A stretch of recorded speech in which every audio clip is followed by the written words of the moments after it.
Hi, and welcome to Long Live the Queen, where we talk about the women who made history. And by we, I mean the royal we, because it's just me. This week, our subject is Elizabeth of York.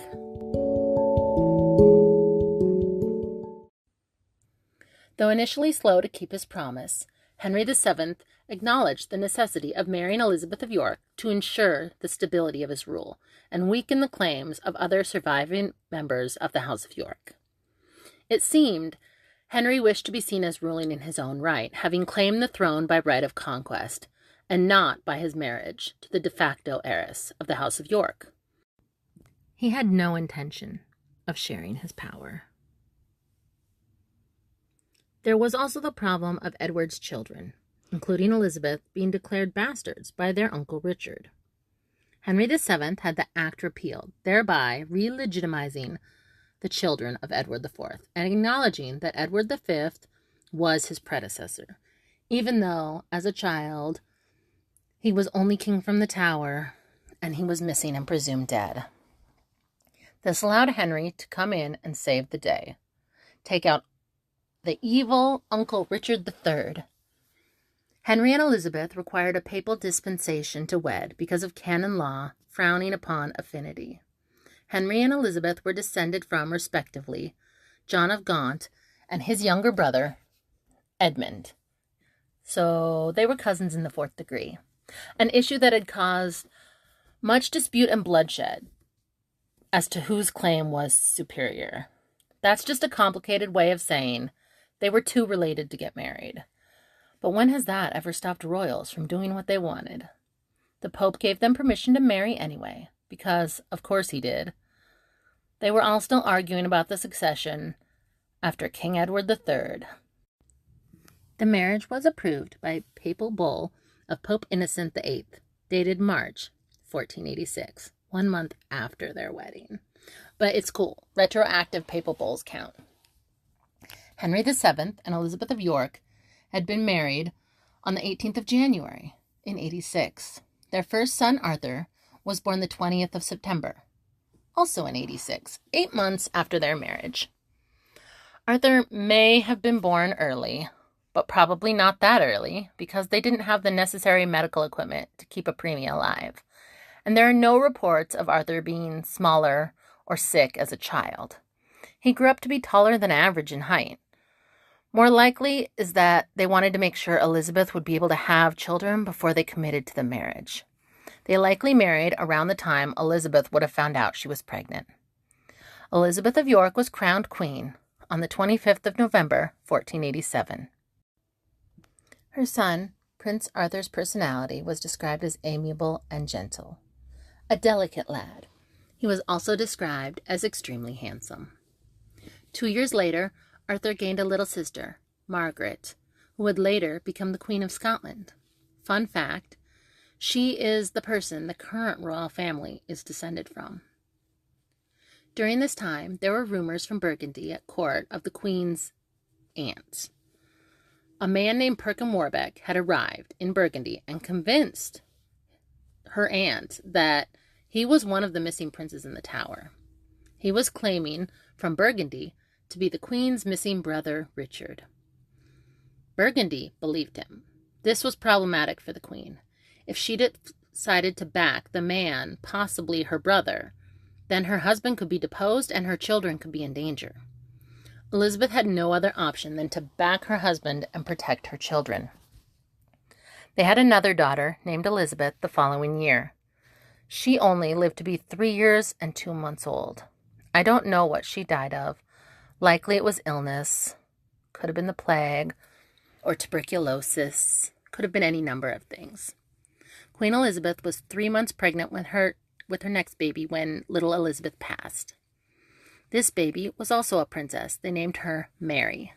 Mary would grow up to be the Queen of France, and then later, the king's scandalous sister who ran off with her brother's friend Charles Brandon. If you want more on him, he's a character in Showtime's The Tudors. It isn't exactly accurate. They turned the king's sisters, Margaret and Mary, into one character named Margaret, but that amalgamation of his sisters does run off with Brandon. This was a real thing his sister Mary did do. Despite their marriage being a political arrangement, records indicate that Elizabeth and Henry appear to have slowly fallen in love with each other. Thomas Penn, in his biography of Henry VII, writes that, though founded on pragmatism, Henry and Elizabeth's marriage had nevertheless blossomed throughout uncertainty and upheaval of the previous 18 years. This was a marriage of faithful love, of mutual attraction, affection, and respect, from which the king seems to have drawn great strength. These were two people whose families had fought their entire lives. They were probably a little trauma bonded and relied on each other for peace and strength. They were stronger together than they were apart. Henry understood the importance of pageantry to the establishment of a new dynasty. To distinguish himself as more secure in his reign than his predecessors had been, he valued demonstrating his wealth to foreign ambassadors of France and Spain. Elizabeth, who had been living and learning at her father's court until his death, contributed her knowledge of royal court etiquette. Elizabeth and her mother-in-law would shape the court's outward appearance, as Henry had not seen England since he was 14 years old.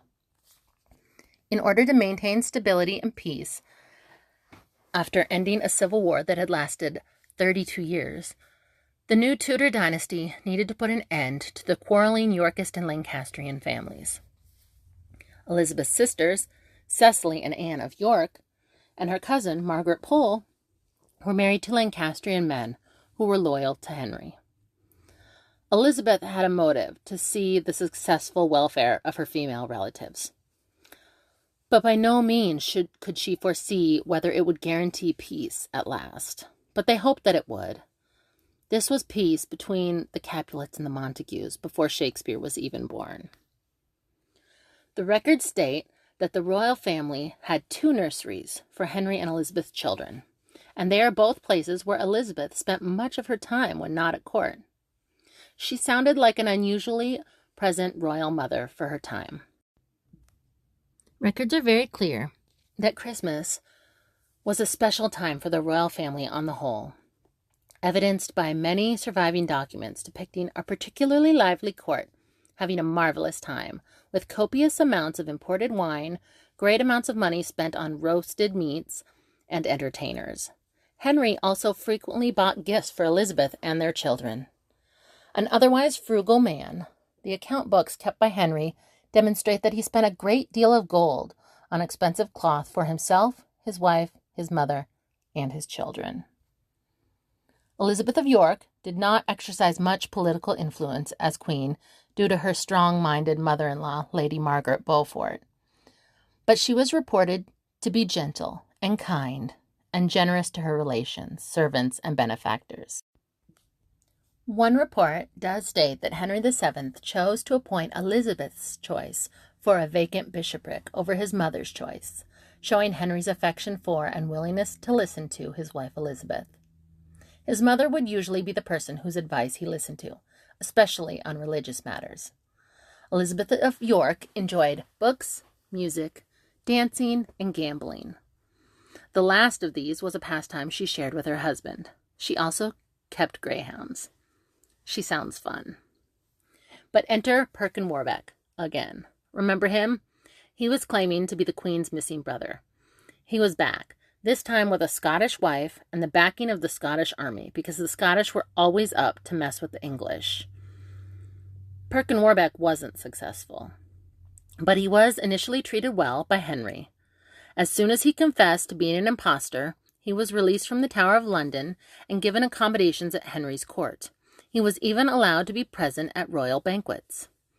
He was, however, kept under guard and was not allowed to sleep with his Scottish wife, who was now living under the protection of the Queen as one of her ladies-in-waiting. After 8 months at court, Warbeck tried to escape. He was quickly recaptured. He was then held in the Tower, initially in solitary confinement, and later alongside Edward Plantagenet, the cousin of the Queen and the son of George, Duke of Clarence, and Isabel Neville. The two tried to escape in 1499. Captured once again, he read out a confession and was hanged. Edward, Earl of Warwick, was beheaded on the 28th of November, 1499. He was 24 and had been in prison since he was 10 years old, as the last male claimant to the York throne. Kids in prison. I don't like it. He was survived by his sister Margaret Pole and his cousin, Queen Elizabeth. As queen, Elizabeth made arrangements for the education of her younger children, including the future King Henry VIII. She also accompanied her husband on his diplomatic visit to Calais in 1500 to meet with Philip I of Castile, and she corresponded with Queen Isabella I of Castile before their children's marriage. Queen Elizabeth and her mother-in-law, Margaret Beaufort, who, if you need a refresher, has her own episode, banded together to make sure the princesses weren't married too young. This probably came from Margaret Beaufort's own marriage at the age of 12. She didn't want that for her granddaughters, and teamed up with her daughter-in-law to put her foot down. They would have been considered feminists of their time. They were ahead of their time in terms of their thoughts on child marriage. On the 14th of November, 1501, Elizabeth of York's 15-year-old son Arthur married Catherine of Aragon, the daughter of King Ferdinand of Aragon and Queen Isabella of Castile. If they sound familiar, it's because they are mad famous. They are the royal couple that Christopher Columbus was working for. They also went on a bunch of crusades. They were the most Catholic of all European monarchs, and they wanted that known. This is important because of what happens later to Catherine. The pair were sent to Ludlow Castle, the traditional residence of the Prince of Wales. The Queen's cousin Margaret was one of her ladies-in-waiting, but she will have an episode soon, so we'll get back to her. It was there that Arthur had been growing weaker since his wedding. Arthur had found it easy to govern Wales. The young couple seemed to enjoy their months there, and in March 1502, though, Arthur and Catherine were affected by an unknown illness, a malign vapor which proceeded from the air. It has been suggested that this illness was the mysterious English sweating sickness, tuberculosis, plague, or influenza. While Catherine recovered, Arthur died on the 2nd of April, 1502, at Ludlow, 6 months short of his 16th birthday. The news of Arthur's death caused Henry VII to break down in grief, as much in fear for his dynasty as in mourning for his son.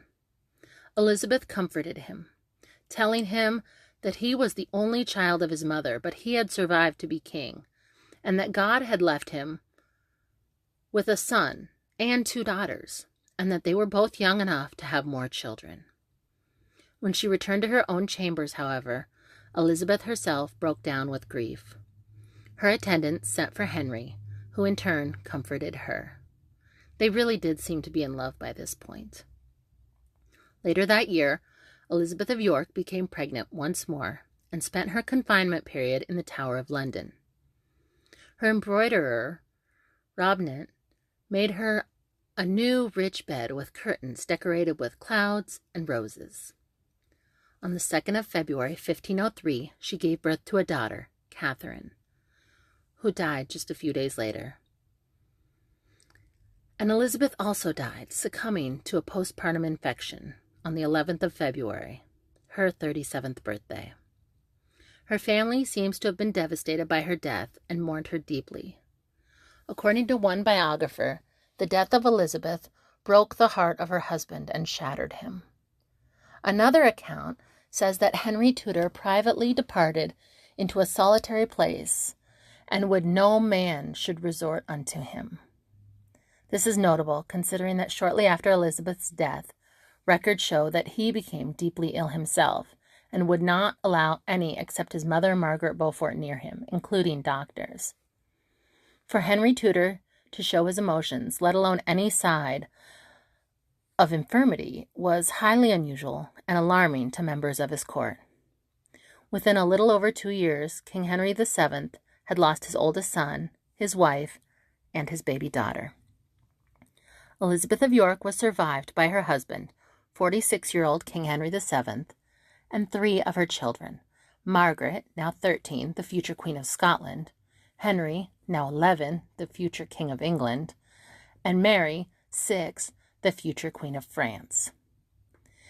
In addition to them, she was also survived by her recently widowed daughter-in-law, Catherine of Aragon, who will also have her own upcoming episode, and her mother-in-law, Margaret Beaufort, who was close to her own grandson, Henry.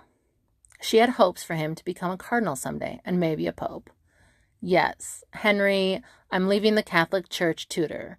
His grandmother wanted him to be pope. That would be a weird alternate history. His grandmother would help the teenage Henry, though, to become king.